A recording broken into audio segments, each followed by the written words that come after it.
de atuação aqui na Cidade de Maravilha, do Centro Espírita Emmanuel.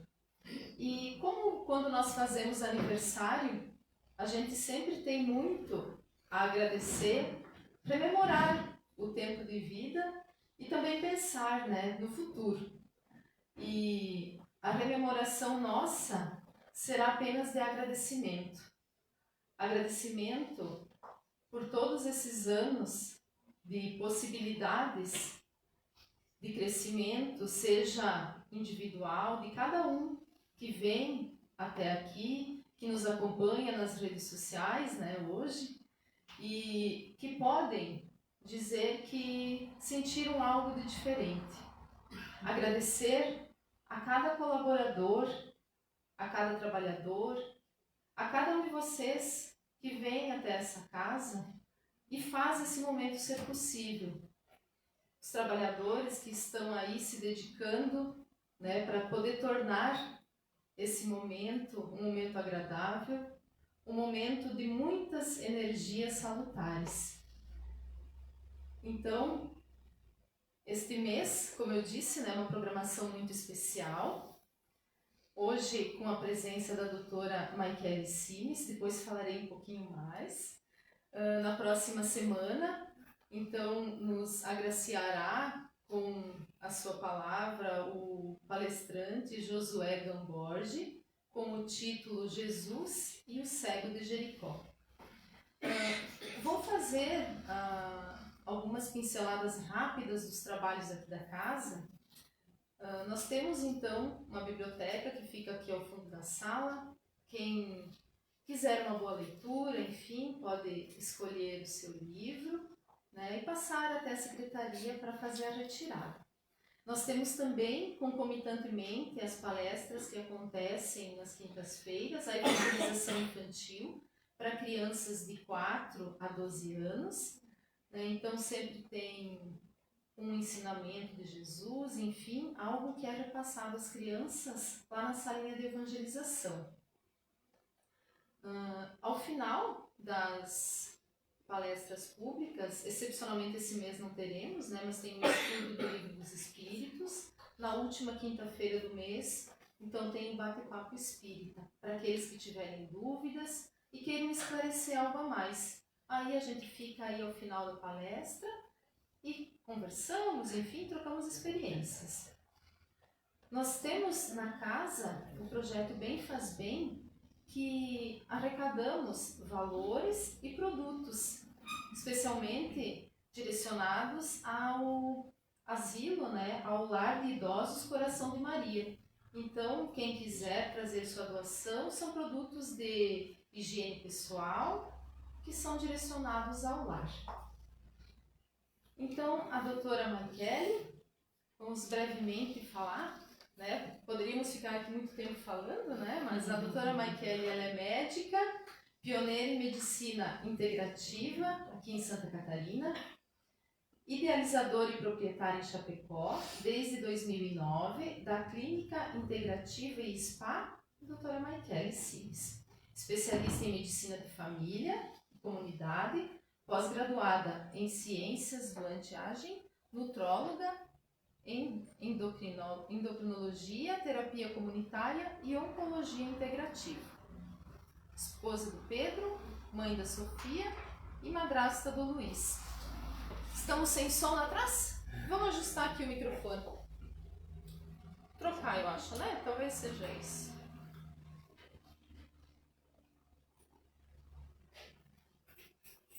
Vamos testar, deu certo? Então vamos trocar aqui. Terminou a pilha, gente. Obrigada. Ainda bem que tinha um reserva. Eu ia dizer que puxa, preparado, né? Senão a doutora tem que botar a voz aí. Olha. Vamos seguir aqui então. A doutora também é presidente da Associação Médica Espírita de Chapecó. Foi professora do curso de medicina da UNO Chapecó por mais de 10 anos. Então imaginem tudo que vem aí, né? E é palestrante nos temas relacionados à saúde e à qualidade de vida. E não poderia ser outro título da palestra de hoje, né, que não a doença na visão espírita. Antes de passar a palavra, doutora, vamos fazer então a prece inicial.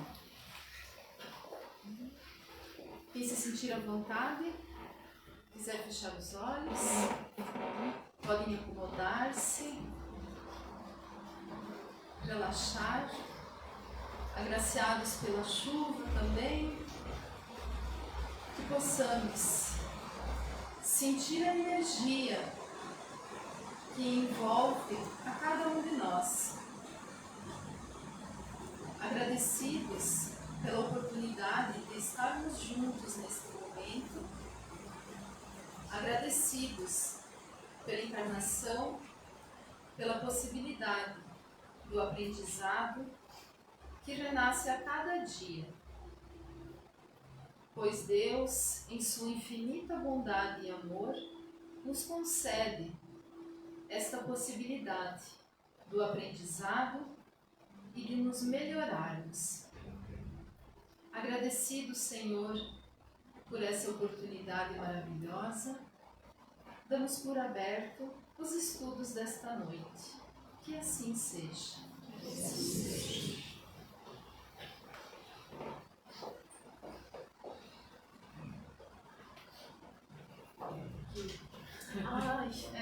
Eu sou um pouco mais baixinha, só um pouquinho. Boa noite. Boa noite. Muito obrigada por vocês estarem aqui. Muito obrigada a toda a equipe daqui da Casa Espírita pelo convite, a Débora em especial que organizou tudo. Muito obrigada pela oportunidade. Eu costumo dizer que a gente que trabalha no universo espírita, a gente às vezes ganha mais do que quem está sentado ali. Porque para falar tem que estudar. E para poder falar em um lugar que faça sentido, eu tenho que viver. Então a gente aprende para poder falar. Então a gente evolui enquanto aprende. E isso talvez seja o maior bênção, né, do movimento espírita. Né? Eu estou no universo espírita há muitos anos, assim, desde a faculdade. Eu tenho pelo menos uns 25 anos que eu estou no universo espírita. E eu faço parte da Casa Espírita hoje, quem nos acolhe em Chapecó é o Seara da Caridade, com a Associação Médico Espírita. Quando a gente fala o nosso tema, a doença na visão espírita, eu vou perguntar, vocês vão poder, hoje eu falei para ela que eu costumo agir diferente, assim, né?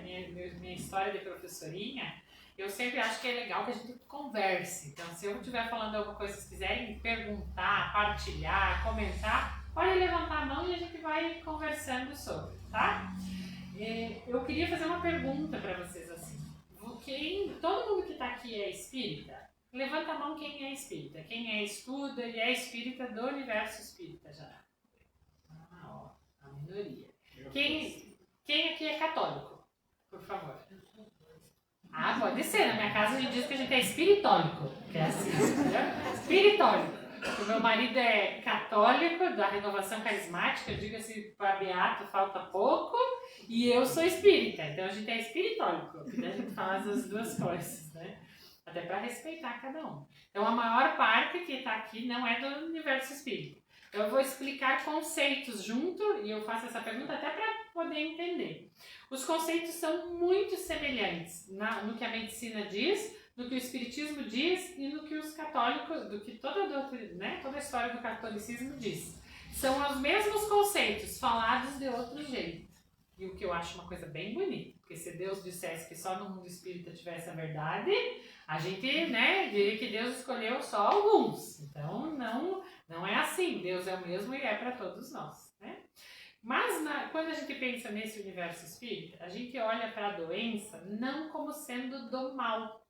Olha só, a doença não é do mal, porque a gente quando fica doente imagina por que eu fiz isso, por que eu estou passando por isso, que doença é essa que está me acometendo, o que será, né, que questiona Deus e o universo, às vezes até, e no momento de muita dor isso costuma acontecer até, né, e acho até saudável, porque a gente não precisa aceitar tudo e achar tudo bom, né, senão a gente não seria gente só seria Jesus e estamos longe de ser, então tá tudo bem a gente questionar e não concordar com tudo, mas nessa ideia, a doença não é do mal. Se a doença não é do mal, ela tem que ter um propósito. ela tem um porquê, ela tem um motivo pelo qual ela acontece. Quem decide que alguém vai ficar doente ou não? Quem vocês imaginam que decide se alguém vai ficar doente ou não? Quem decide? Deus decide? Os espíritos decidem que nós vamos ficar doentes? Meu pai e minha mãe decidem que eu vou ficar doente? Não. Quem decide que eu vou ficar doente é a minha alma.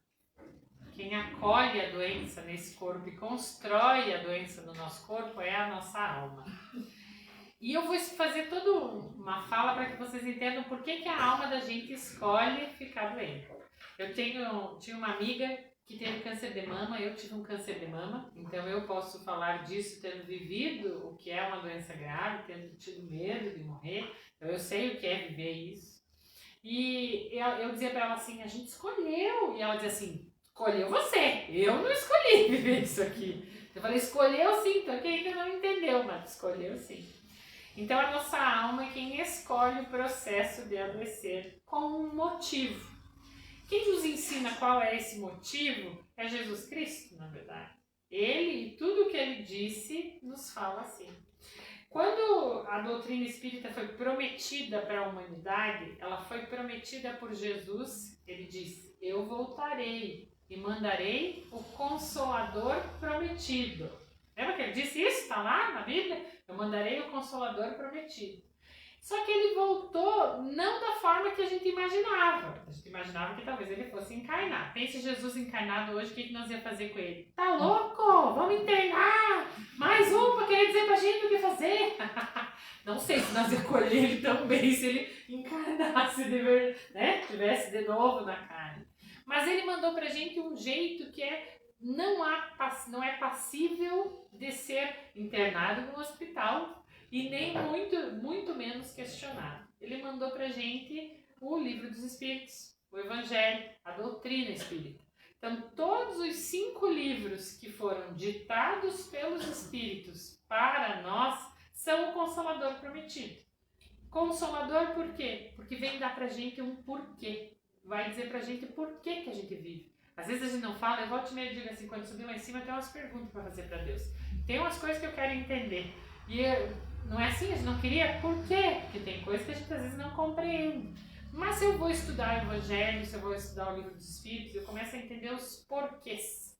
Da onde veio, por que veio e por que eu estou vivendo isso. Então, sabendo que a doença não é do mal, que toda teoria que a gente tem que nos diz isso é o Consolador prometido lá de Jesus, por que será que eu escolho viver algo difícil, algo ruim? Existe uma passagem no Evangelho segundo o Espiritismo. Se vocês não têm o Evangelho, compre o Evangelho quando saírem daqui. Porque o Evangelho segundo o Espiritismo é a Bíblia comentada pelos Espíritos. E que espíritos que comentam? Tem lá Santo Agostinho, que é um santo católico, tem lá a Irmã Rosália, que era uma freira. Então tem muitas figuras do universo católico que comentam o Evangelho segundo o Espiritismo. Então a gente consegue entender as passagens da Bíblia, que às vezes tem uma linguagem difícil, lendo o Evangelho. Quase como se eles traduzissem pra gente algumas coisas, né? E tem uma passagem do Evangelho que fala da bem-aventurados os aflitos. Você se lembra dessa passagem?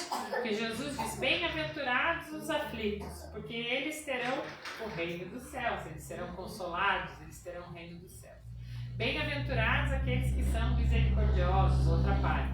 Mas quando a gente fala do bem-aventurados os aflitos, a gente está falando que quem vive uma aflição é um bem-aventurado. Então quer dizer que tem algo de bom também nessa fala, né? Nessa vivência. Fique à vontade, tem cadeira aqui. Isso aí, seja bem-vindo. E quando eu penso nisso, no Evangelho diz pra gente que a gente tem 2 lugares de aflições. Que a causa do que eu estou vivendo hoje tem 2 causas. O porquê do que eu estou vivendo hoje tem 2 causas. Ou é da vida que eu vivo hoje mesmo, ou é da vida que eu já vivi antes. Mas nós católicos não acreditamos na reencarnação, não é? O católico fala em ressurreição, é o termo que se usa na Igreja Católica. Quando eu vou falar de reencarnação, eu posso trazer para vocês um livro de um pesquisador chamado Ian Stevenson. Ele é um pesquisador americano que catalogou 2.500 casos de crianças reencarnadas que lembravam da sua última encarnação. Ele foi pesquisar atrás de várias... Cada criança que falava, ele ia atrás no mundo para descobrir se aquela história era verdade. E ele conseguiu catalogar esses 2.500 casos. E os casos dele, o artigo científico dele, ele era um pesquisador, foi publicado numa revista científica mundial. E o editor da revista, quando publicou, escreveu assim: tem coisas na ciência que não são passíveis de se tu acredita ou não. Tem coisas na ciência que, se a gente tiver rigor científico para fazer a metodologia, o resultado final tem que ser aceito pela ciência, porque ele teve rigor e metodologia. Como ele tinha feito uma pesquisa tão bem feita, ele foi publicado o artigo dele falando dos 2.500 casos de crianças encarnadas. No Brasil, existe o NUPES, Núcleo de Estudo da Espiritualidade da Universidade de Juiz de Fora. O maior pesquisador brasileiro, mais reconhecido no mundo, ele é de lá, Alexandre Moreira ele chama. Ele teve uma cientista do mundo querem mudar o mundo, graças a Deus, né? Tem gente que quer mudar o mundo aí. Eles fizeram uma carta para dizer o movimento pós-materialista, para poder no mundo, tem muitos cientistas que dizem o mundo é muito mais do que matéria, não é só corpo, tem outra coisa. E no Brasil só um cientista pôde assinar essa carta, porque precisava ser pós-doutor de tudo, tinha que ser ter muita titulação. E esse foi o cara que assinou esse manifesto pós-materialista. E se vocês procurarem na internet, vocês vão ver lá. Ele tem pesquisa no Brasil inteiro catalogando os casos de pessoas reencarnadas no Brasil. Dizendo, eu me lembrei disso, e daí eles vão lá e veem essa história, confirmam essa história. Então a reencarnação, ela já é pesquisada pela ciência. Então a gente sabe que a gente viveu e a gente está. Então nós não somos daqui, nós somos lá no mundo espiritual. Isso aqui é uma cópia do plano espiritual. E quando a gente está lá no Evangelho, tem a justiça das aflições, então, né? Dessa vida agora ou de uma vida anterior. Quando a gente fala de uma vida anterior, será que todos nós, pensando em como nós somos hoje, será que a gente só fez o bem em outra vida? E nem falo para os outros, falo para a gente mesmo, assim. Será que eu só fiz o bem para mim? Será que eu só me cuidei? Nunca bebi nada. Nunca fumei, nunca namorei demais, nunca falei mal da vizinha, nunca contei o que não devia. A gente faz isso hoje. Imagina em outra vida. A gente faz isso hoje. Tudo nós fazemos isso hoje. Né? Nós viemos rindo, eu e Johnny no carro, que nunca assim, depois eu vou rezar um pouco, porque falando demais. Porque a gente faz isso na vida hoje. E se a gente faz isso hoje, com o grau de consciência que nós estamos, nesse estágio de evolução, a gente já fez isso e muito mais coisa. Quantas pessoas às vezes a gente machuca outro sem nem saber, sem nem perceber que machucou, às vezes por um não, às vezes por um sim, às vezes por estar irritado, por qualquer coisa. E toda vez que de alguma forma eu faço algo que fira a lei do amor e da caridade, aquilo fica marcado. Não fica marcado só, fica marcado na espiritualidade num lugar chamado registros acásticos. Coisa mais linda, você fica imaginando esse lugar assim, é uma coisa de outro mundo. Chico Xavier conheceu. Vocês lembram quem foi Chico Xavier? Chico Xavier relata que ele foi um dia convidado a conhecer esse lugar que é a Biblioteca do Universo. Lá está registrado tudo o que todo mundo fez. A partir dos nossos pensamentos. Olha só, gente, que doidice. Fica lá guardado a partir do que a gente pensou. Tá tudo lá marcado. A partir do que passou dentro de mim, tá tudo lá guardado. E ele foi convidado a ir visitar esse lugar para conhecer a história de uma mulher que ele conheceu, que estava sofrendo muito, e para entender por que ela estava vivendo aquilo. Foi levado até lá, desdobrado em sonho, né? Dormindo, ele foi levado até lá em sonho, para conhecer e entender essa história. Lá está guardado tudo. Mas tem um outro lugar onde fica guardado tudo o que a gente faz. Tudo. Que a gente come, que a gente vive, que a gente dorme, que a gente passeia, tudo.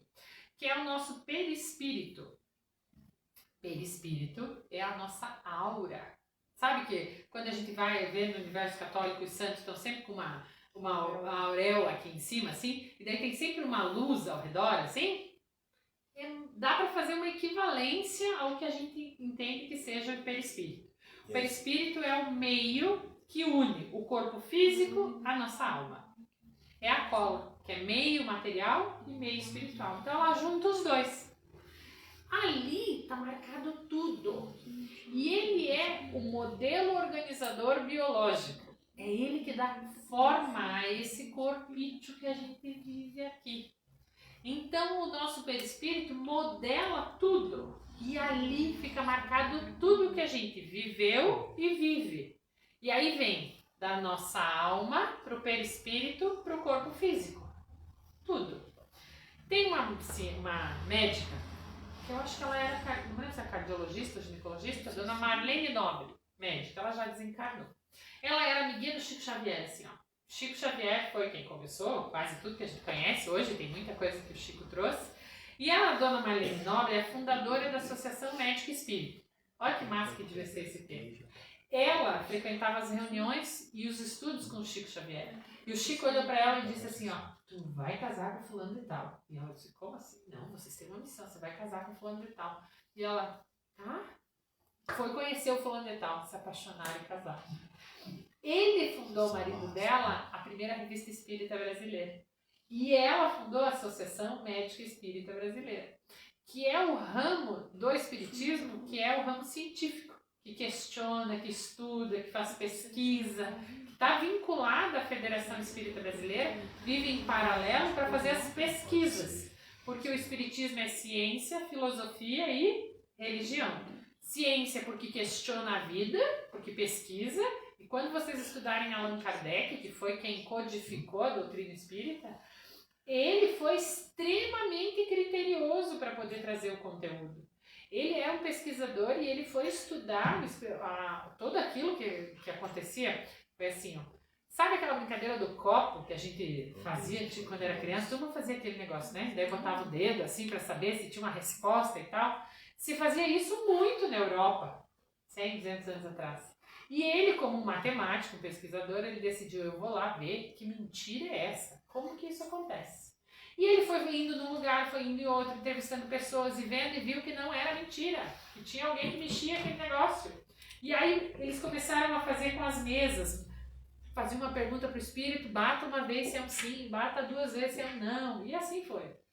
E com critério, ele foi convervendo aonde se fazia aquelas experiências das mesas girantes, que eram as mesas que faziam barulho. E saber o que fazia barulho ali. E ele foi perguntando num lugar, perguntando em outro, para aquelas mesas. Vinha carta com perguntas e respostas de outros lugares. E ele foi catalogando, vendo que elas respondiam a mesma coisa. Em tudo que era lugar, a resposta era a mesma. Como assim? Não tinha 200 anos atrás, não tinha telégrafo, não tinha telefone, não tinha Wi-Fi, não tinha WhatsApp. Como é que ele responde a mesma coisa? Aí ele entendeu que aquilo era uma verdade. Aí foi que ele entendeu. Quem disse que é o espiritismo? Os espíritos. Por isso é a doutrina dos espíritos. Eles disseram, nós somos espíritos. Nós estamos aqui falando para vocês uma verdade. Nós estamos contando essa verdade. Tanto que o primeiro livro é o livro dos espíritos. Esse é o nome, e ele é de pergunta e resposta. Allan Kardec perguntava, os espíritos respondiam. Se vocês quiserem saber qualquer coisa do mundo, basta procurar nesse livro. Pergunta lá. Vai lá, lê a pergunta, vai ter a resposta embaixo do que os espíritos disseram. Então, houve rigor científico até na origem do espiritismo. E por isso a ciência, né? Ó, ciência. Também questiona a vida e as coisas. Filosofia. Porque fala para que estamos aqui, de onde viemos, para onde vamos, as questões filosóficas ele traz. E a religião, porque fala também de Deus, fala de Jesus, fala de todos esses valores, né? Por isso o espiritismo, ciência, filosofia e religião. Lá, falando do livro dos Espíritos, na justiça das aflições, vou voltar a falar da Marlene Nobre, antes que eu me perca. Daí, voltando a falar da dona Marlene Nobre, que eu fui longe, a dona Marlene disse uma vez numa palestra que ela estava estudando com o Chico e com a equipe, e ela disse que com os nossos pensamentos nós produzimos larvas pensamentos. Olha isso. que o nosso pensamento é uma energia. Então, quando a gente pensa, nós emanamos para o universo uma energia. Daí que nós somos co-criadores do universo, como sou vós. E até tem no Evangelho também, né? Jesus não disse, vós sois deuses, com D minúsculo, né? Nós somos co-criadores do universo. Quando a gente pensa algo, aquela energia acontece. E essa energia, se for uma energia de amor, se eu pensei o bem, ela vai longe. Olha que Deus é bom também, né? Vai longe. Se eu penso em alguém que eu amo muito, daqui a pouco eu não encontro a pessoa, daqui a pouco eu não me lembro, daqui a pouco a gente se conecta. Quando eu fiquei doente, eu dizia assim que eu nunca me sentia só. Porque todo mundo que me encontrava me dizia assim, meu, eu tava rezando por você, eu tava rezando. E de fato eu sentia que eu era amada, cuidada. E a gente já viu isso, rezar por alguém e a pessoa depois dizer assim, ai, obrigada pelas orações. Porque o pensamento de amor, ele é de uma frequência curta e rápida, ele vai longe. Então ele se espalha pelo universo. Agora, um pensamento de raiva, de medo, de tristeza, ele tem uma frequência diferente. Então ele vai menos longe. Ainda bem, né? Porque já pensou se a gente mandasse raiva pro mundo e fosse, apesar de eu achar que às vezes até vai. Mas é uma frequência mais curta, então ele machuca primeiro nós. Ele fica marcado em nós. E aí a gente pensa algo e fica onde esse pensamento? Fica marcado no nosso perispírito, fica marcado na nossa aura.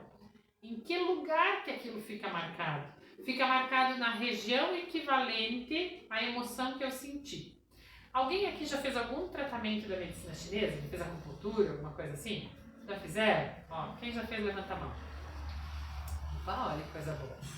Isso que eu vou falar para vocês dessa teoria é da medicina chinesa. E a teoria da medicina chinesa é a que mais se aproxima com o que a gente sabe hoje do espiritismo. Pelos chineses, cada órgão do nosso corpo está vinculado a uma emoção.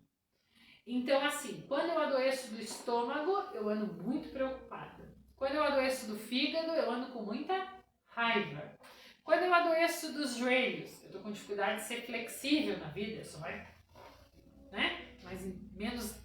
mais intransigente. O nosso corpo nos ajuda a lidar com as emoções. Então eu produzo essa energia mental, ela fica acumulada no meu perispírito e ela vai ser expressa e drenada através do órgão físico. Olha só. Drenada, porque se um dia que nós virar monge, tipo Jesus Cristo, vamos virar Buda, e um dia nós vamos chegar lá. Eu penso que para mim vai demorar bastante, mas vamos chegar. A gente vai lá meditar e esses pensamentos, essa energia que eu produzi, eu vou drenar ela para o fluido universal. Eu vou drenar ela para a natureza, para o universo e se transforma em luz e vai. Só que como nós não chegamos nesse lugar ainda, como é que a gente drena essas energias? Através do corpo físico, que é matéria. E aí ele drena através da onde? Da doença. O perispírito traz na hora que a gente vai ser formado, pense só, olha que legal isso também. Na hora que o papai e a mamãe estavam lá para namorar, lá fora tinha os espíritos esperando. O que ia encarnar para se vincular ao espermatozoide e o óvulo e a equipe espiritual que ia ajudar. Por quê? Porque o espírito se vincula com o espermatozoide e com o óvulo, para escolher o espermatozoide e o óvulo que vão ter a genética necessária para eu desenvolver essa vida. Olha só. E vai lá, um fiozinho, pensa em um fio de luz. Junta as duas coisas e a partir dali, célula a célula, conforme o corpo vai se desenvolvendo, isso vai havendo a vinculação do perispírito com o corpo físico, célula a célula. Então ele está aqui, ó. Envolto e dentro e fora e tudo junto. Só que tudo que eu vivi antes estava marcadinho lá. E aí marca as células na hora do desenvolvimento. Daí vem as doenças genéticas. Daí vem essas coisas que eu trago. De onde que explicação tem para isso? Eu trouxe marcado lá de outro tempo. Coisas que era para eu viver e às vezes preciso passar, tá ali. E aí o que a consciência descobre? Que a gente nasce com gene para doença, mas eu nasci com gene para doença, mas se eu viver uma vida em que eu me cuide, esse gene pode não funcionar. Chama epigenética isso hoje, olha aí. O que é isso? Quer dizer que eu posso nascer com uma programação para viver uma doença nessa vida, mas dependendo da vida que eu vivo, eu não preciso vivê-la. Mas daí a gente se perde no meio do caminho, porque essa é uma terra de tentações, daí tem tudo o que tem, né? O ócio, aí temos lá comida, bebida e tudo mais, né? E a gente se perde nas nossas coisas, porque a gente é gente, e aí a doença às vezes vem e se expressa. Então há duas causas, uma do que eu fiz lá atrás, que está marcado, e uma do que eu fiz agora, que fica marcado. Mas Deus não é bom? Deus é bom. Se Deus é bom, por que Ele não alivia pra gente? Por que Ele não cura a gente? Ele cura. Quem pede para ter a doença antes de nascer? Ou em sonho vai lá pro plano espiritual e diz assim, me dê uma chance. Dê uma chance, eu não quero perder essa encarnação, me dê uma chance. A gente, Deus é bom. É tão bom que tem uma dona do Li. Quem é do universo espírita conheceu a dona do Li. Ela era palestrante do nosso lar, faleceu, desencarnou no passado, está lá no céu acompanhando a gente. E a dona do Li diz que Deus é tão bom, mas tão bom que a gente compra à vista e paga em suaves prestações. A gente faz as coisas de uma vez e vai pagando assim, ó, vai quitando as contas de pouquinho.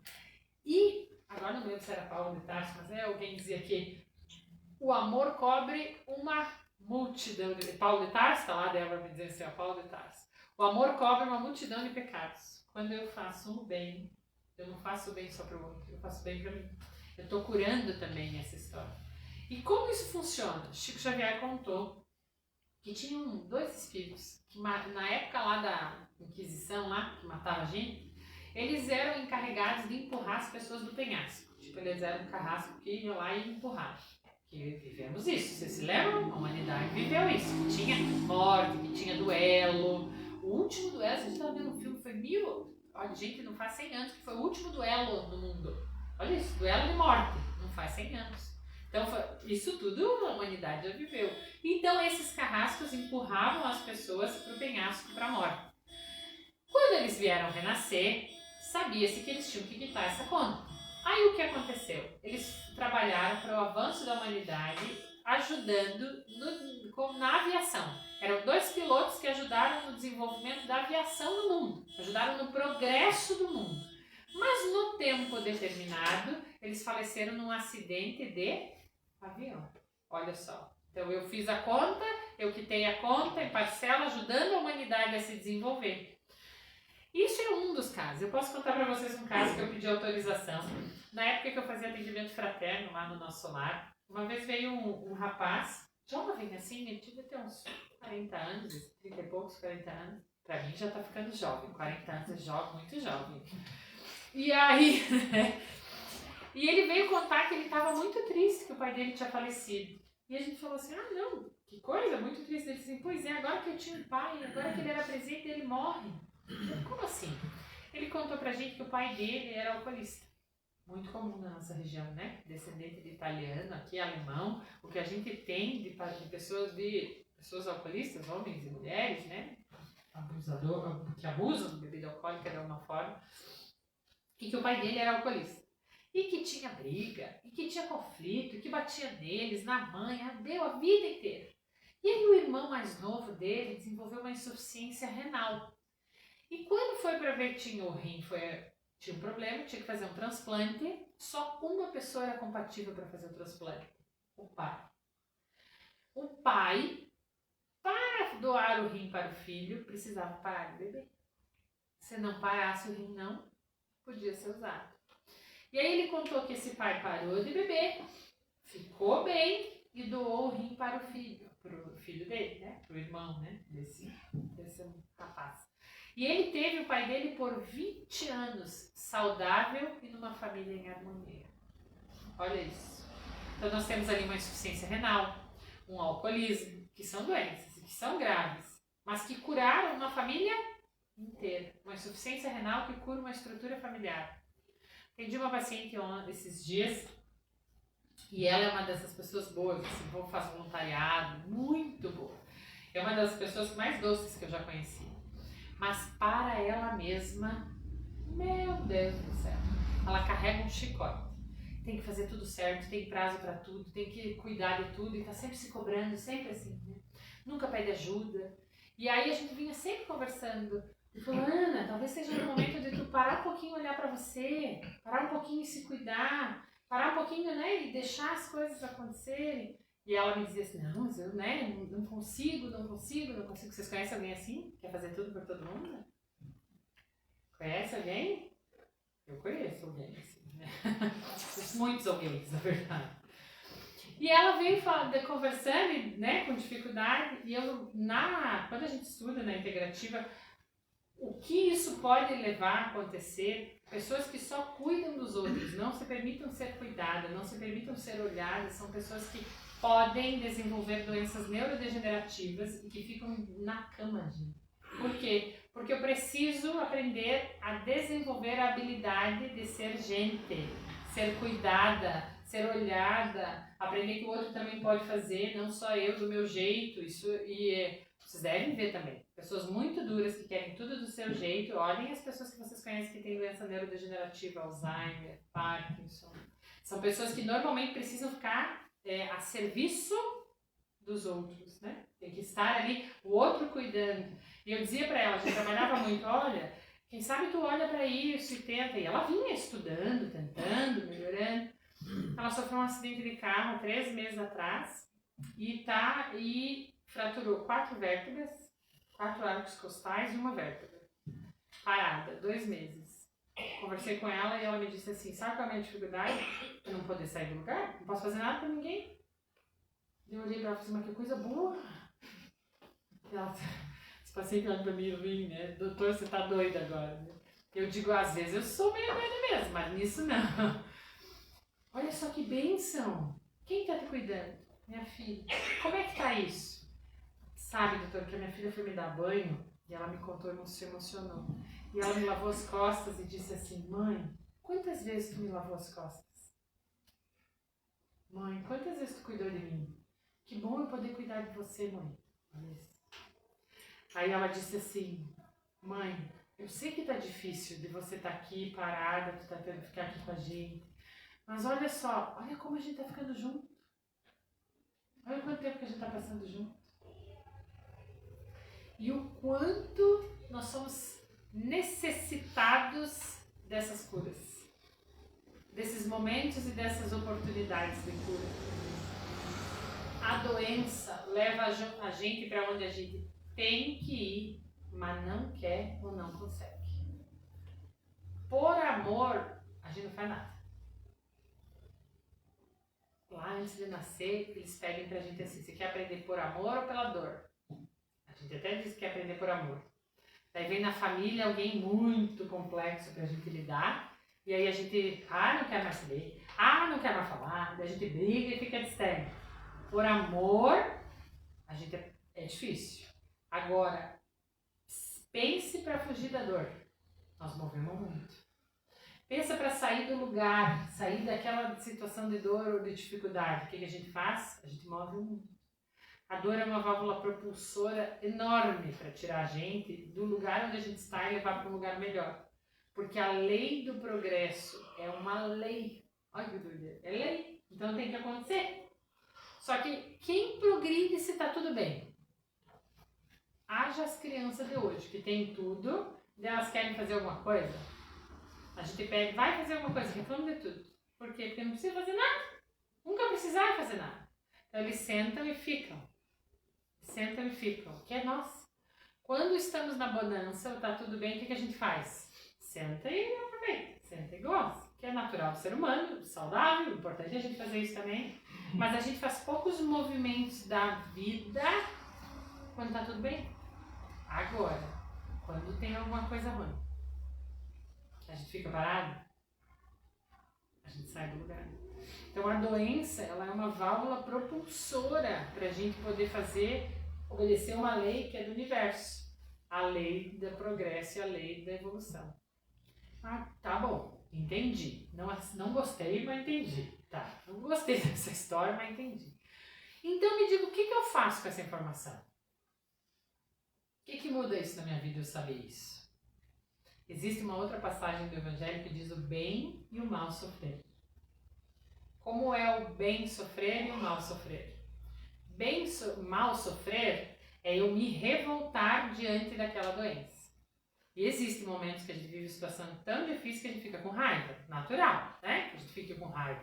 Eu acho até as pessoas maldizem a raiva como se fosse uma emoção difícil. Até no universo espírita sempre fala que a gente tem que transmutar a raiva. Quero ver conseguir fazer isso, né? Quero ver a gente às vezes ficar zen quando algumas coisas acontecem.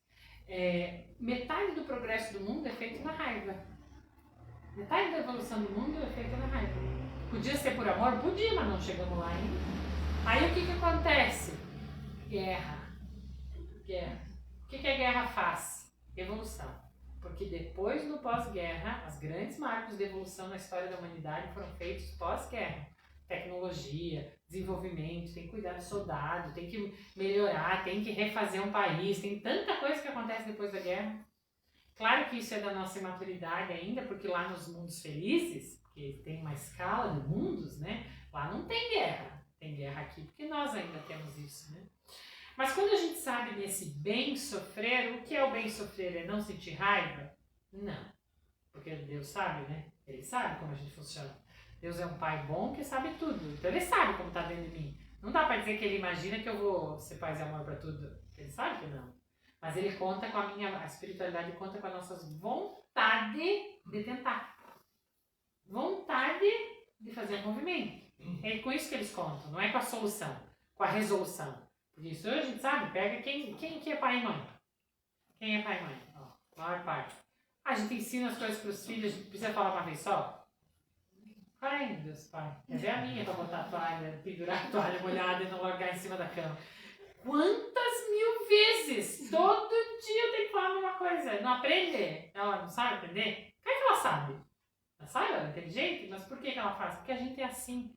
A gente precisa dos recados, a gente precisa da maturidade, precisa do tempo, precisa das coisas. Então Deus não conta, a espiritualidade não conta com a solução, já aprendemos, estamos fazendo, isso tudo é a gente que idealiza. Eles contam com a nossa tentativa.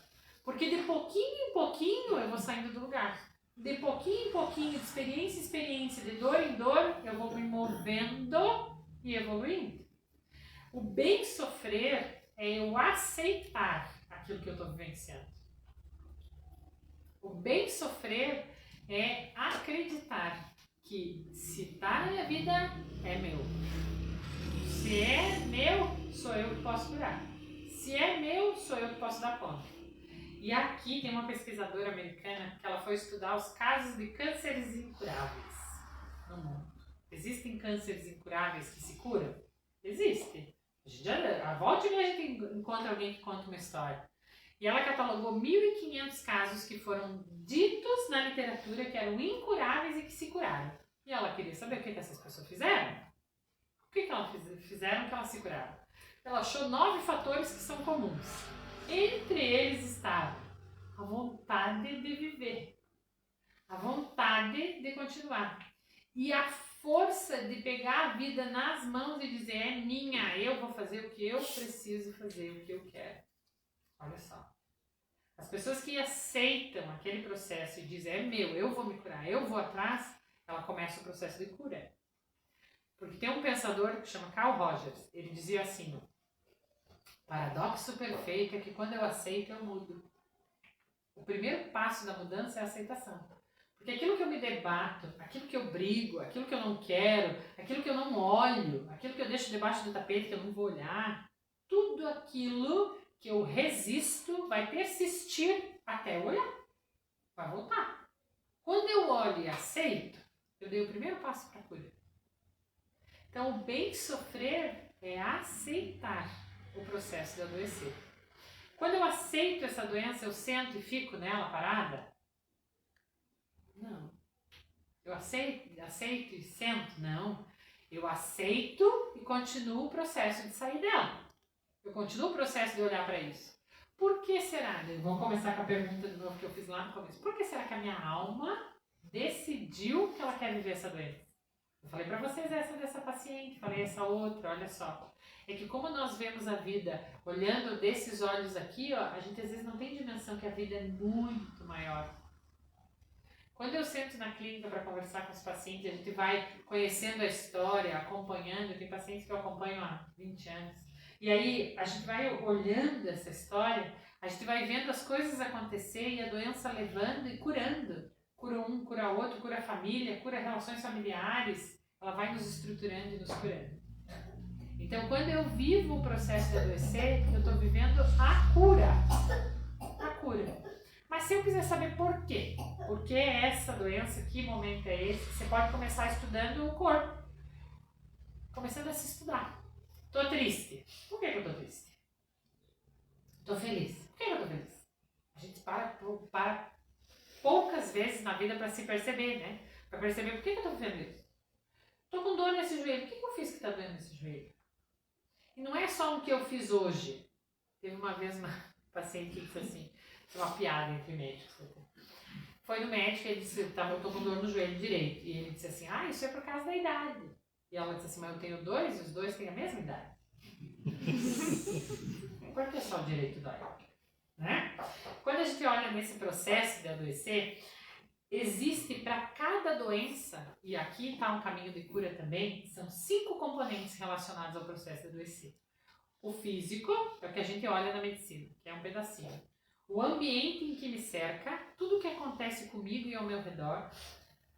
A minha história familiar, e aqui vem genética, mas vai muito além da genética. Comportamento familiar, histórias familiares, de abuso, de trauma, de aborto, tudo que aconteceu antes, vocês têm que lembrar. Quando eu estava na barriga da minha mãe, a minha filha já estava lá. Ah, tá, rapaz. Sim, a mulher nasce com todos os óvulos que ela vai liberar durante a vida toda. Então, quando a mãe de vocês estava na barriga da avó de vocês já estavam lá.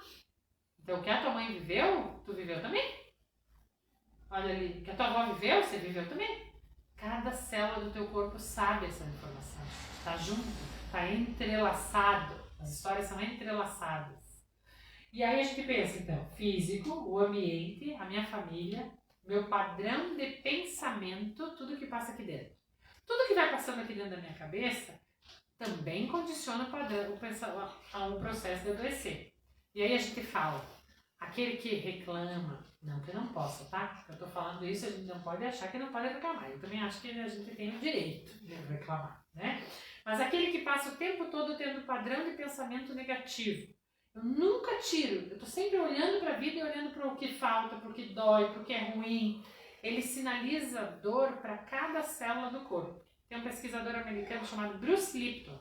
Se vocês quiserem ler um livro, leiam Biologia da Crença. Ele não é espírita, ele não é religioso. É um livro que fala da relação dos pensamentos com o processo de adoecer. Ele fala que as células são capazes de se desnutrir pelo padrão do pensamento. Olha isso. Eu posso tomar vitamina. Eu posso comer comida boa. E o nutriente não entra dentro da minha célula, se a minha célula não quiser que entre, dependendo do meu padrão de pensamento. Olha só. Então aqui, dependendo do padrão de pensamento, e aí vamos falar do momento da vida. Notícias. Você é daquelas pessoas que liga e sintoniza na rádio só notícia ruim? Pensa. Se eu estou falando de padrão de pensamento, morreu um, morreu aquele, faleceu aquele, caiu tal coisa, tombando não sei o que, e aí eu estou o tempo todo olhando para a dor. O cérebro fica em alerta, medo, alerta, medo. Aí o que acontece com o corpo? Fragiliza e adoece. Então a gente tem que lembrar sempre de tomar cuidado. Até a doutora Marlene Nobre, que eu falei lá, ela dizia que se a gente soubesse o quanto nós nos machucamos pelas informações que a gente vê na televisão, tinha muita gente que não tinha televisão em casa. Quem diz, essas crianças hoje vendo esses videogames, essas coisas tudo de briga, de luta, de morte. A gente tem que tomar cuidado com aquilo que chega até nós. Porque aquilo, o cérebro entende que aquilo é uma verdade. Ele não diferencia algo do que tem medo e do que é real. Se eu tenho guerra lá na Ucrânia e eu tô com medo que a guerra venha para o Brasil, e eu começo a pensar que a guerra vai vir para o Brasil, meu corpo se prepara para lutar. Ele prepara para sobreviver. Quer dizer que a guerra está na Ucrânia e eu estou vivendo aqui. E a gente vive isso. Então, cuidar do nosso padrão de pensamento e daquilo que a gente entra em contato é muito importante. Tá aqui, ó, um dos outros fatores. E aí, o espiritual. Tem uma alma que sabe da importância desse processo e que condiciona todo o restante. Aqui, ó. Tudo isso aqui precisa ser tratado, todos esses fatores têm que ser olhados para a gente chegar à cura. Por isso a medicina falha tanto. Porque o que a medicina faz? Ela olha para o corpo físico, fala do corpo físico e dá um remédio para tratar o sintoma. O que nós vamos fazer daí? Todo o restante do processo, a gente não olha. E se eu não olhar para o restante do processo, eu não estabeleço a cura. Porque a cura vem do aprendizado. E aí Chico disse assim, ó, tem muita gente que morre curada. Tem muita gente que morre curada. Porque a alma, diante do processo de adoecer, estabelece a cura. Então ela aprende o que ela precisa, mas o corpo físico ficou tão danificado que daí não tem mais volta. Aí a alma segue para o plano espiritual nova, sendo uma completista. Esse é o termo para quem consegue vir para cá e cumprir tudo aquilo que precisava fazer, que é o que os espíritos nos dizem. Raros, eles também dizem que quase todos nós queremos chegar aqui e chegamos a um lugar, porque no meio do caminho a gente se perde. Mas tudo bem, né? A gente é eterno, também tá tudo certo. Mas, quando a alma consegue aprender aquilo que ela quer, ela vai para o plano espiritual nova. Ela vai para o plano espiritual com a missão cumprida. Aprendi isso, não preciso mais viver isso. Só que às vezes isso é tarde, né? Às vezes isso é tarde, o corpo já não dá mais conta de se recuperar. Então, no dia a dia, cuidado espiritual. O que é o cuidado espiritual? Além de se perguntar, as nossas emoções são janelas da alma. Se eu começar a entender por que eu estou com raiva e da onde vem essa raiva, por que eu estou triste e da onde vem essa tristeza, eu vou começar a entender minha alma. Porque emoções não são passíveis de controle. Elas são diretas janelas da nossa alma. Pensa só, tu consegue controlar por quem tu se apaixona? Consegue? Não consigo. Você consegue controlar por quem você gosta? Tipo, eu gosto daquela pessoa. Ela gosto dela. Ou tem pessoa que a gente diz assim, não chega perto. A gente não controla, a gente só sente. O sentir vem da nossa alma. O sentir vem da nossa verdade absoluta. Ela é uma verdade da nossa alma. Então, se eu começo a perceber o que eu estou sentindo e começo a lidar com aquilo que eu estou sentindo, eu começo o processo de cura sem precisar da doença. E aí vem, eu estou com raiva por quê? O que será que aquela pessoa fez que me deixou assim? Quem será que ela me lembra que ligou essa raiva? O que eu já vivi que está aqui projetado nessa pessoa? Por que eu estou vivendo essa raiva? Estou com medo do quê? Estou triste por quê? O que está acontecendo na minha vida que eu estou triste? Aí tu pega, quando os pacientes chegam para mim na clínica, eu nesses anos todos, assim, eu aprendi a ler, né? Eu costumo ler, aprendi a ler? Ficou meio estranho essa frase. Mas eu aprendi a ler o livro, mas eu aprendi a ler as pessoas também, né? Os sintomas que elas expressam. O que aquele corpo quer dizer? Porque a gente já tem um mapa. Quem estuda um pouco mais entende isso, né? E aí as pessoas chegam, renite. Quer ver aquelas renites, aquelas ranheiras, tudo congestionado aqui? Aí eu começo a perguntar. Tá chorando, assim? Daí que choro foi que tu não chorou? Choro ou não chorar? Isso aqui, ó. Fica tudo aqui. Aí o corpo drena na forma de doença. Choro ou não chorar? Aí teve uma amiga minha que um dia tava lá, ranhento, dias não passavam, eu olhei pra ela e falei, que choro que tu não chorou? Aí ela olhou pra mim e disse assim, lá vem tu com as tuas conversas, não me venha, não quero saber. E eu disse, tá bom, né? Aí ela me contou depois de um tempo que ela foi fazer um reiki. Você já viu falar do reiki? Não é uma técnica espírita, é outra coisa, né? Posição de mãos. Mas ela foi fazer um reiki. E quando o rapaz foi fazer o reiki, botou a mão em cima do joelho dela, ela desandou a chorar. Chorou. Daí ela disse assim, aí ela entendeu da onde vinha o choro. Ela tinha tido um divórcio um tempo atrás. E ela nunca tinha chorado de divórcio. Teve o fim de um casamento, de um amor, né? O fim de um sonho, o fim daquele momento da vida. E ela não tinha chorado. E aí ela viu o ex dela, se abraçou e disse, que coisa que acabou, né? Acabou. Os dois choraram e eles fizeram um passo de cura. Eles entenderam aquilo. Olha só. Fica marcado em nós as nossas emoções, os nossos traumas. E se eu não choro meus choros, eles vão virar doença. Então, é importante chorar? É importante chorar. É importante viver o luto diante das dificuldades da vida. E quando eu fico triste, e começar a me perguntar por que eu estou triste, quando eu fico feliz, por que eu estou feliz? O que eu estou sentindo? Até quando a gente pensa no espiritismo, a gente sempre começa a pensar assim em espírito, né? Naquela coisa, mas tem um espírito que está fazendo por mim. Tá? Tem alguém que está aqui me influenciando. Às vezes até tem, né? Às vezes até tem. Mas no geral, a gente faz com a gente mesmo. Nós somos obsessores de nós mesmos. E às vezes a gente até obsedia espírito. A gente tem alguém que a gente ama que já morreu, que a gente fica pensando o dia inteiro, trazendo o dia inteiro, obsediando a criatura que está lá do outro lado. Então nós fizemos isso. Os espíritos, eles estão entre nós no plano espiritual, que é aqui, né? No outro plano, mas eles estão. E eles nos influenciam, sim. Mas eles não conseguem criar o que não há em nós. Eles aumentam o volume do que há em nós. Ele consegue se vincular ao meu egoísmo, à minha dor, à minha raiva. E nós nos atraímos por afinidade. Então, quando eu tenho um espírito que me influencia no processo de adoecer, é porque eu entrei em afinidade com ele. Seja porque eu vivia algo parecido com ele, seja porque nós dois vivemos alguma coisa em outros tempos, seja porque eu estou sentindo a mesma coisa. Isso tudo às vezes a gente não consegue saber. Mas nós entramos em afinidade com o espírito. E aí, dois afins se aproximam e potencializa a dor. Por que potencializa a dor? Porque quanto dói mais, maior a chance de eu sair da dor. Quando dói mais, maior a chance de dentro de mim vir o movimento de que eu vou sair dali. E aí um de nós pode ser que rompa aquela história e cure os dois. Olha só. Os espíritos que nos influenciam não são do mal, eles sofrem como nós. Existem espíritos que tendenciam ao mal, existem.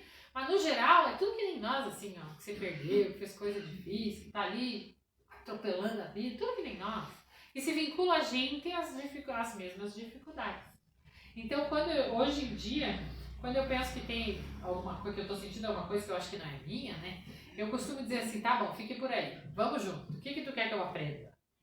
Tá, vamos junto. Por quê? Porque o que eles influenciam em nós nos leva para a cura, para a evolução. Por isso tudo é do bem. Por isso Deus é bom. Por isso as coisas nos levam para um momento melhor. Nos levam para o processo de cura. E claro que eu sei, gente, que é mais fácil falar do que fazer, né? Claro que eu sei. É muito mais fácil eu vir aqui e fazer um discurso, né? É muito mais fácil eu ler um livro e dizer aquilo.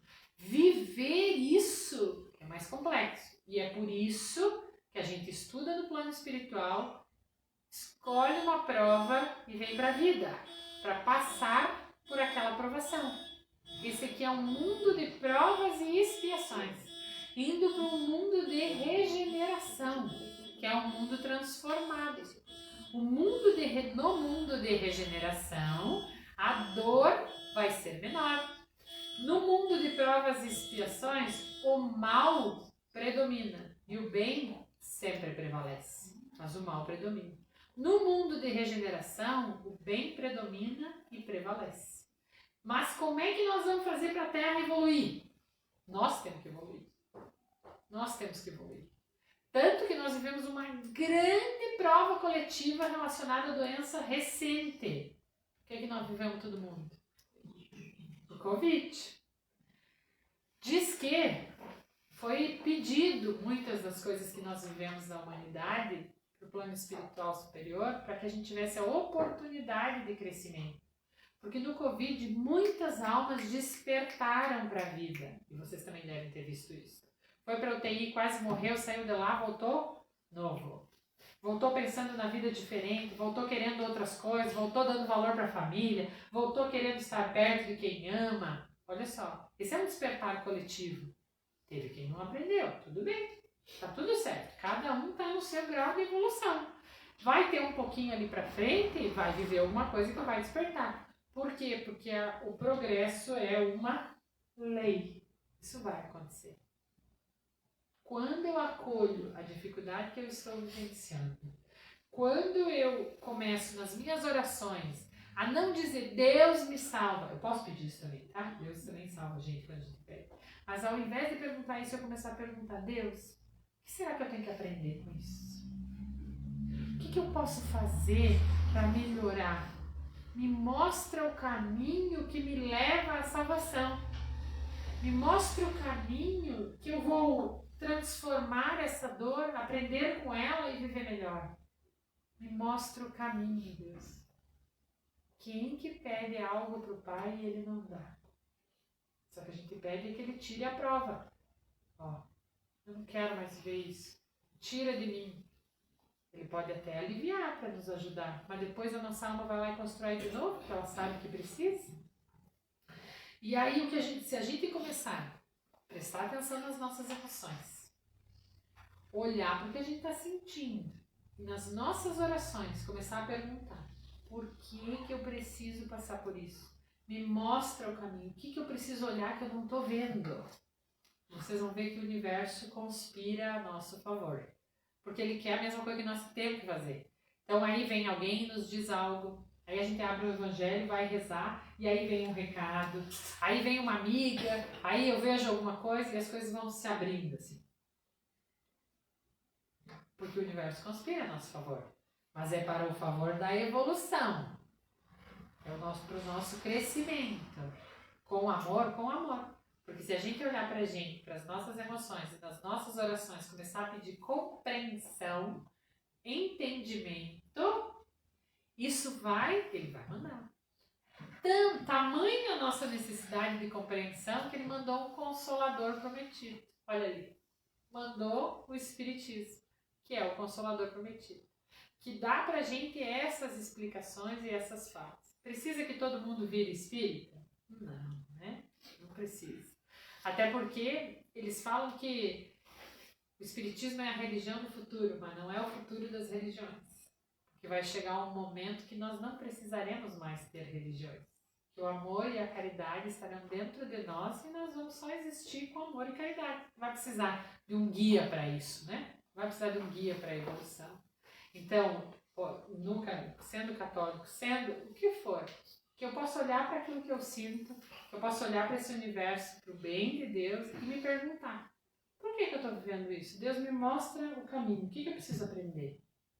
Me dá uma chance de aprender isso com consciência, me dá uma chance de aprender isso por afeto, por entendimento. Não quero mais viver aprender pela dor. Ele vai te mostrar. Agora, quando a gente diz, chega, não quero mais falar disso. Chega, não vou mais olhar para isso. O que eu estou dizendo? Corpo querido, olhe para mim. Corpo querido, olhe para mim da única forma que você sabe olhar, que é através da doença, é através da dor. 95% de nós é inconsciente, gente. O que passa aqui dentro da nossa cabeça é só 5%. Nós somos conscientes de 5% do que é nós. 95% é inconsciente. Então não tem como a gente imaginar que os nossos pensamentos vão só eles sozinhos comandar a vida. Eles têm influência, muito, eu falei pra vocês.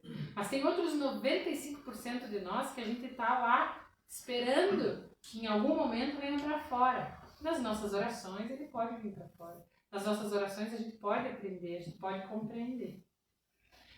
O Espiritismo tem o que a gente chama de tratamento espiritual. Vocês já ouviram falar? Tratamento espiritual é assim. 4 semanas você vai toda semana no teu local de oração, pode ser aqui na Casa Espírita, pode ser na Igreja Católica, onde for, para trocar energia, para receber bons fluidos, para o teu anjinho da guarda cuidar de você. Um passo do tratamento espiritual. Para cuidar dessas larvas pensamentos que ficam aqui ao redor de nós, se a gente tem um espaço de elevação, elas são removidas, desde que a gente entra lá na porta. Muito antes, quando você estava aqui esperando, a palestra já estava acontecendo, o tratamento já estava acontecendo. Porque aqui é só um pedaço. Eles relatam que no plano espiritual isso aqui se desdobra e tem gente assistindo a palestra e tem espíritos cuidando de nós, para nos cuidar. Estão trabalhando por nós. E aí eles começam a tratar a gente quando a gente está chegando. E aí vem de você. Isso acontece não é na Casa Espírita só, né? Isso acontece em qualquer lugar, né? Lá na Igreja Católica também. Então, ir a um espaço de oração toda semana. Fazer o Evangelho no lar é o segundo passo. O que é o Evangelho no lar? É uma vez por semana, no mesmo horário, sentar e rezar em família. Quem faz evangelho no lar aqui? Levanta a mão. Uma parte, ó. A gente faz evangelho no lar, eu faço evangelho no lar na minha casa e a gente faz evangelho no lar na clínica também. Nos dois espaços. Por quê? Porque quando a gente reza em família, todos nós entramos em sintonia com o amor e com Deus. A gente abre espaço para entrar em sintonia com o nosso anjo da guarda, para os espíritos superiores virem na nossa casa e remover toda a energia negativa, remover tudo aquilo que está machucando o meu corpo e nos dar saúde. Olha só. Então, o primeiro passo, ir a um ambiente que seja de oração. O segundo, o evangelho no lar, porque no mesmo dia da semana, naquele dia específico, porque no plano espiritual eles trabalham. A gente vai continuar trabalhando, tá? Não morrer, vou continuar trabalhando. Eles também têm vida e trabalho. Se é naquele horário, é um compromisso, é um trabalho, eles vão lá naquele horário. É marcado com a espiritualidade aqui. Então aqui, vocês já viram o Chico falando, que ele dizia assim, que o Emmanuel, que era o mentor dele, dizia disciplina, disciplina, disciplina, disciplina. Por quê? Porque eles lá, eles cumprem as coisas, né? Então eles têm horário, eles são responsáveis, né? E até porque lá eles veem a vida, né? Daí eles sabem, se não for responsável vai ter caca depois. Então eles sabem as regras melhor do que nós até. Então eles cumprem. Então o horário, o evangelho no lar naquele horário. Terceiro passo do tratamento espiritual. A gente, quando for rezar no evangelho, levar água.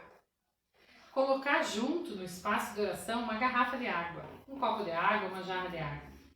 Essa água vai ficar fluidificada. Para os católicos a gente vai dizer que ela vai ficar benzida. O anjinho da guarda vai lá, o nosso mentor vai, eles vão fluidificar com energias boas essa água. Essa água é cura para nós. Aí eu posso tomá-la junto em família depois. Eu posso ao longo da semana pegar isso aqui e aumentar e aí ir tomando todos os dias. Isso é energia boa de tratamento. Ó. Então água fluidificada é o terceiro passo. Terceiro, quarto passo. Trocar padrão de pensamento. Olha isso. Esse talvez seja o mais difícil. Que esse depende do nosso esforço. Que é assim, ó. Passou um pensamento ruim na cabeça, troca.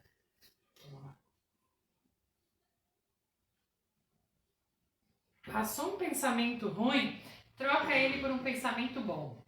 Seja por um pensamento bom, seja por oração, seja por uma música boa, seja por uma ação. Às vezes eu estou aqui e não consigo sair desse pensamento, a oração não funcionou, sai. Vai para outro lugar da casa. Vai lá fora tomar um ar. Luta contra o padrão de pensamento negativo. Transforma ele. Aqui também vem a frase do Evangelho que tem uma parte lá que Jesus fala que eu não vim trazer a paz, eu vim trazer a luta. E nós teremos luta na vida. Mas não é luta no mundo, é essa luta que a gente vai batalhar aqui dentro de nós. Essa luta que Jesus estava dizendo. Da gente construir dentro de nós esses pensamentos. E aí não deixar um pensamento negativo ou de desânimo tomar conta. Troca um padrão de pensamento negativo por uma música, por uma oração, por uma piada, por qualquer coisa. Tá vendo a televisão e tá negativo, desliga a televisão. Tem alguém falando alguma coisa que é negativa, sai de perto. Troca padrão de pensamento. Num primeiro momento vai dar um trabalho. Por quê? Porque o cérebro ele foi criado para poupar energia. Então ele se acostuma a um caminho e faz sempre o mesmo caminho. Então o nosso cérebro reproduz padrões de pensamento. Quando eu começo a fazer um novo padrão de pensamento, leva um tempo para ele se readaptar e fazer um novo padrão, mas ele faz. Se chama neuroplasticidade, ele se reorganiza, ele reaprende. E aí a gente constrói um novo padrão de pensamento. Ao longo do tempo isso diminui.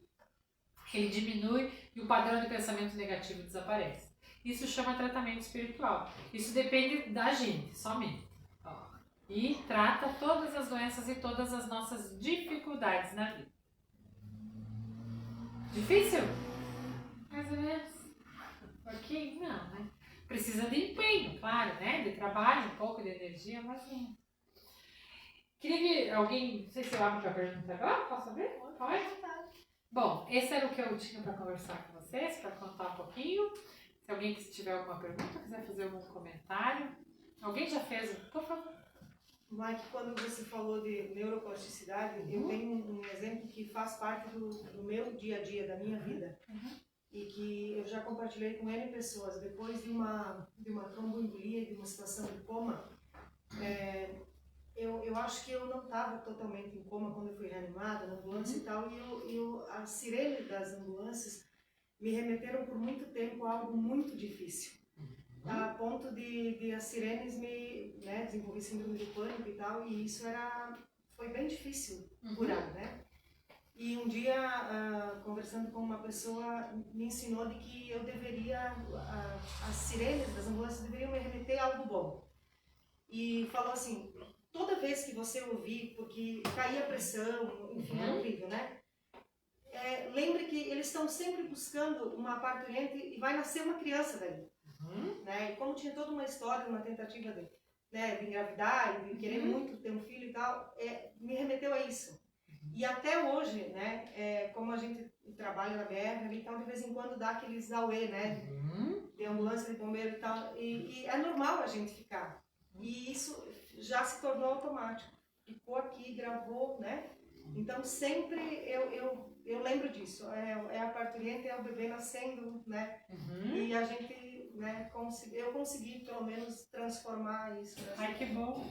E é assim, né? Como não ficar com medo depois de sofrer algo grave? É natural que a gente fique. Então tem um tempo que tu vai viver aquela energia do medo, que é o tempo de drenar essa energia. Então ela vem do síndrome do pânico, vem pra fora.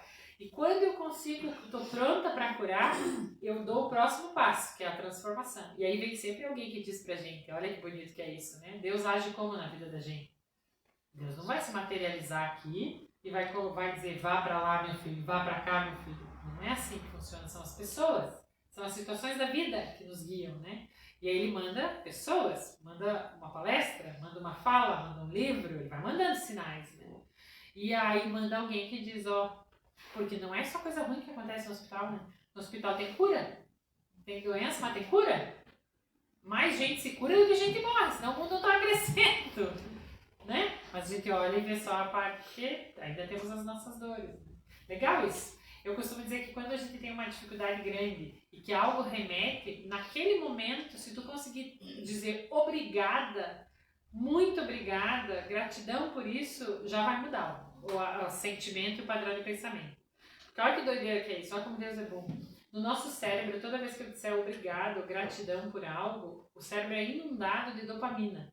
Dopamina alivia a dor, gente. Então, assim, eu tô diante da dor e eu agradecer pela dor. Eu dizer nem que eu não acredito, tá? Vocês podem experimentar. Nem que eu não acredito naquilo que eu tô dizendo, mas assim, tá, obrigada, tá bom. Ela disse que é pra eu agradecer, tá bom. Obrigada, obrigada, obrigada. Vocês vão ver a dor diminuir. A percepção da dor, todo o corpo vai se organizando diferente. Agradecer por um momento desse também é um aprendizado grande. Bem bonito. Obrigada pela partilha. Alguém quer perguntar alguma coisa? Todo mundo ficou tão quieto.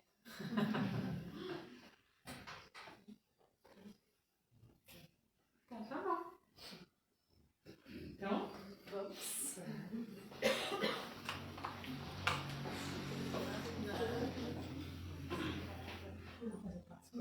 Sim, vamos fazer. Vamos agradecer, né, pelas palavras da doutora Michele, muito esclarecedoras, né, que possamos partir aí para o passo, para o próximo passo. Vamos aguardar as crianças da evangelização para virem aqui para o passe também? Não sei se já foram avisadas. Sim? Vamos aguardar elas chegarem. Durante que a palestra de evangelização? Sim, é no mesmo horário da palestra, da evangelização. Se acharem um lugarzinho que se quiserem sentar, que tem um espaço aqui no meio também, podem sentar. Podem vir aqui na frente. Aqui tem lugar, a Luísa pode vir aqui. Maria também pode sentar ali no meio, ela tem espaço.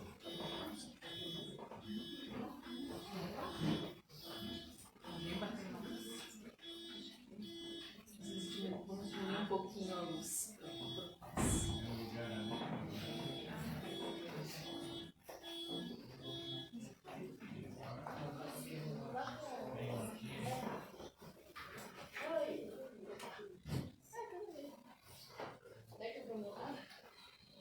Então vamos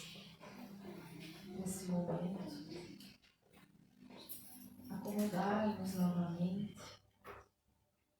elevar o nosso pensamento ao Mestre Jesus, a Deus, a espiritualidade amiga que se encontra nesse momento, nos passando energias salutares que fazem parte do nosso processo de cura. Que possamos nos entregar a essa energia, sentir entrando em cada poro do nosso corpo. Agradeçamos a essa oportunidade bendita e fazendo mentalmente a oração do Pai Nosso, possamos nos conectar ainda mais por um minuto.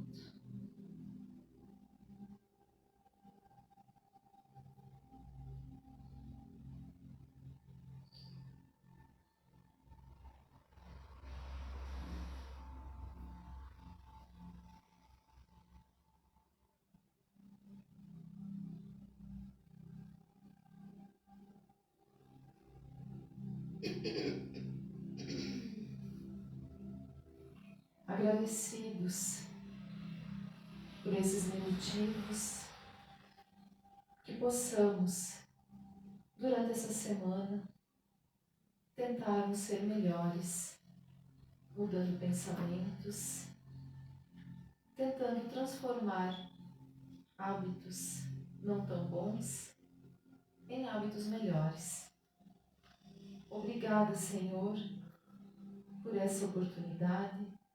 Obrigada, espiritualidade amiga, que possamos estar acompanhados de toda essa energia para também levarmos aqueles que convivem conosco. Muito obrigada. Que assim seja. Que assim seja. Vou pedir mais um minutinho que as crianças